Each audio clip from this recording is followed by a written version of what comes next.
اس سے پوچھتے ہیں کہ عبد الوارث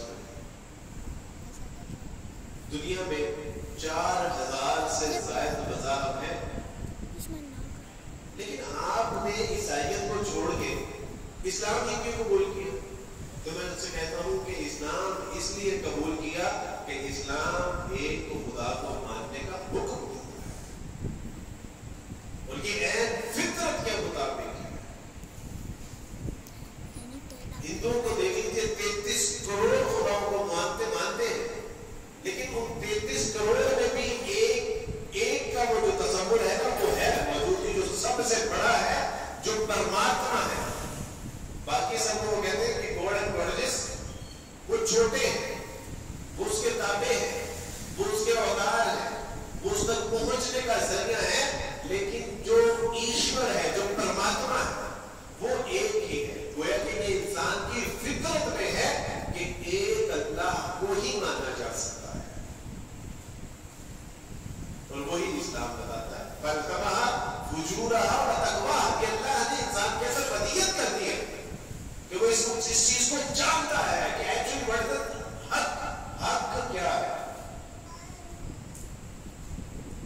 جنگلات میں جو چھوٹے چھوٹے خداؤں کی عبادت کر رہے ہیں، ان کے نزدیک بھی بڑا خدا ایک ہی ہے۔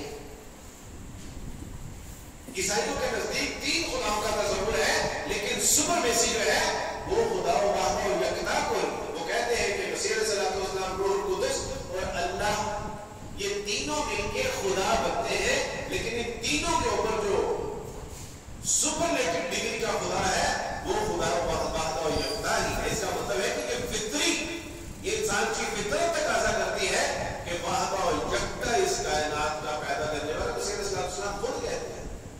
وہ کہتے ہیں کہ ایک غلام کے 2 آقا کیسے ہو سکتے ہیں، کہ ایک غلام 2 آقاؤں کی غلامی کیسے کر سکتا ہے؟ ایک کہے گا کہ پانی لا، دوسرا کہے گا آگ لا، تو کس کی مانے گا؟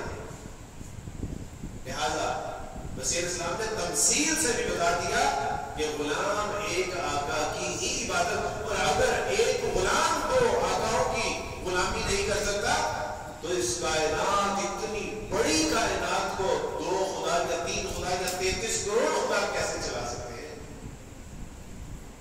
اس کا مطلب ہے کہ یہ فطری تقاضا ہے، یہ منطقی تقاضا ہے۔ تو لوگ پوچھتے ہیں کہ عبد الوارث بھائی، آپ 4000 مذاہب میں سے only just Islam, why Islam؟ میں کہتا ہوں کہ اس لیے کہ اسلام ایک خدا کو ماننے کا تصور دیتا ہے۔ ڈاکٹر صالح اللہ فرمایا کرتے تھے کہ نغمہ وہی ہے، نغمہ کہ جس کو روح سنے اور روح سنائے، یعنی جس الہ کو آپ کی فطرت تسلیم کرتی ہے، اس کا مطلب ہے کہ الہ تو وہی ہے۔ اور الہ میں ہوتا کیا ہے؟ الہ وہ ہوتا ہے کہ جس کو کسی نے پیدا نہ کیا ہو، کیونکہ اگر اس کو کسی نے پیدا کیا ہے تو پھر تو وہ مخلوق ہوئی، اور کائنات میں ایک ہی ایسا الہ ہے نہ جس کو نہ کسی نے بنایا ہے نہ کسی نے اس کو پیدا کیا ہے، وہ تو ہمیشہ سے ہے اور ہمیشہ تک رہے گا، وہ زندہ اور جاوید ہے۔ الہ وہ ہوتا ہے جس کو موت نہ آ سکتی ہو۔ بتائیے اس کائنات میں جن کو لوگ خدا مانتے ہیں کیا ان کو موت نہیں آتی؟ اگر وہ سورج کو خدا مانتے ہیں تو کیا جب سورج نہیں تھا اس کا مطلب ہے کہ تب ان کا خدا نہیں تھا؟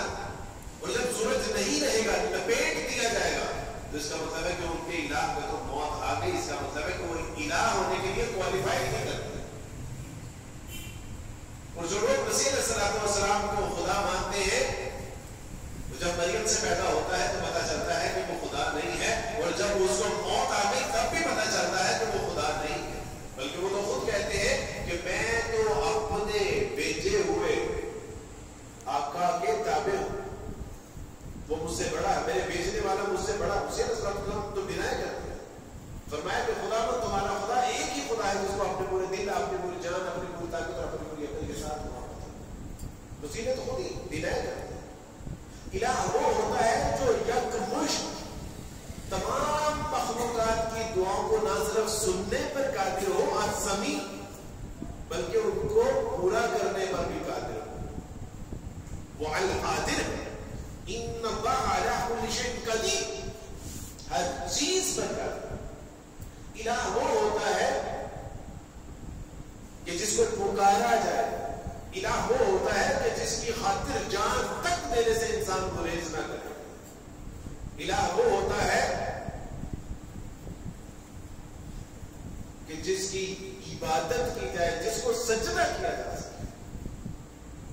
آپ مجھے بتائیے کہ دنیا کسی وقت ذرا اپنے عقیدے کو، اپنے یقین کو، اپنے ایمان کو تازہ کرنے کے لیے جو دعوے ہیں نا لوگوں کے، لکھیں گے گوگل کے اوپر most famous goal of the religions in the religion. اگر پوچھیں ان سے گوگل سے کہ مذہب کے بنمین جو خدا ہیں ذرا ان کا تعارف کیجیے، پھر ایک ایک کے اوپر کی 4 5 6 7 مثالیں. اللہ سبحانہ و تعالیٰ کو پتا تھا کہ انسان آئیں گے اور انہوں نے جاننا ہے. اس لیے محمد صلی اللہ علیہ وسلم سے کہا کہ محمد صلی اللہ علیہ وسلم 2023 میں جوڑے مل والے بھی اس بات پہ غور و فکر کریں گے کہ الہ کیسا ہوتا ہے. یا قیامت تک لوگ اس کی جانچ پڑتال کرتے رہیں گے کہ الہ کیسے ہوتا ہے. That's why قل هو اللہ احد. آپ کہہ دیجئے کہ اللہ ایک ہے، واحد اور یکتا ہے، وہ تنہا ہے. اور یہ گنتی کے اعتبار سے ایک نہیں ہے. ایک وہ اپنے اقتدار کے حوالے سے، ایک وہ اپنے اختیار کے حوالے سے، ایک وہ اپنی سیاست اور ریاست کے حوالے سے، ایک وہ اپنی صفات کے حوالے سے، ایک وہ اپنے کمالات کے حوالے سے، ایک وہ اپنے حسن و جمال کے حوالے سے. وہ ایک کوئی گنتی اور تعداد کے حوالے سے ایک نہیں ہے، بلکہ اس کی جو ریاست ہے، اس کی جو اقتدار ہے، اس کا جو اختیار ہے، اس میں بھی واحد اور یکتا ہے. کوئی نہیں ہے اس کے سوا. بے شک اللہ الصمد، ایک ایسا بادشاہ، ایک ایسا مولا، ایک ایسا حاکم کہ جس کو کسی چیز کی احتیاج نہ ہو، وہ محتاج نہ ہو، بلکہ زمین اور آسمان اور اس کے اوپر اور اس کے نیچے اور اس کے درمیان میں جو چیز بھی ہے اس کی محتاج ہو، لیکن وہ کسی کا محتاج نہ ہو. الصمد، لم یلد ولم یولد، نہ وہ پیدا ہوتا ہے اور نہ اس سے کوئی پیدا ہوتا ہے. الہ کو تخلیق کیا کرتے ہیں. وَلَمْ يَكُنْ لَهُ كُفُوًا أَحَدٌ، اور اس جیسا کوئی نہیں.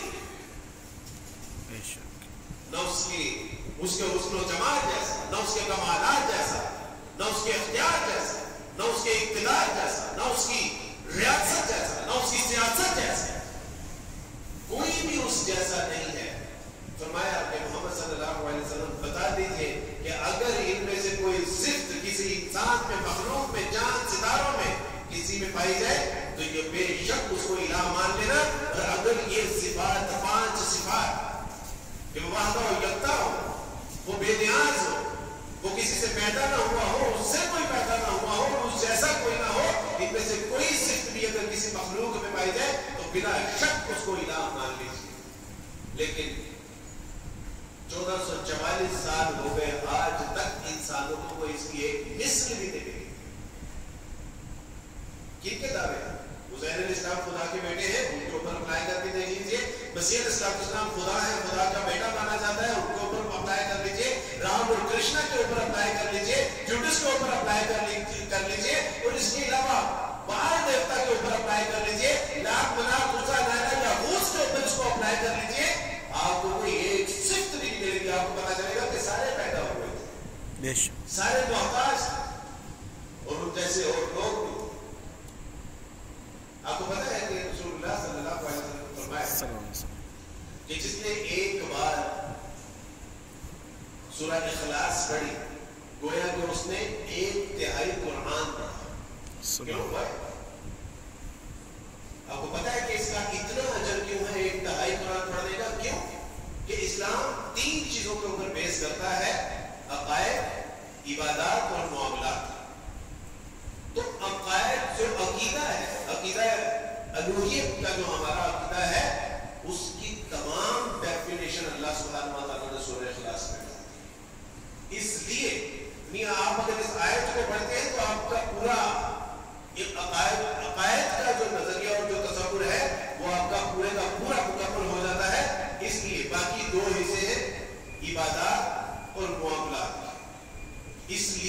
کے بارے میں رسول اللہ نے فرمایا کہ جس نے اس ایک آیت کو پڑھا گویا کہ ایک تہائی قرآن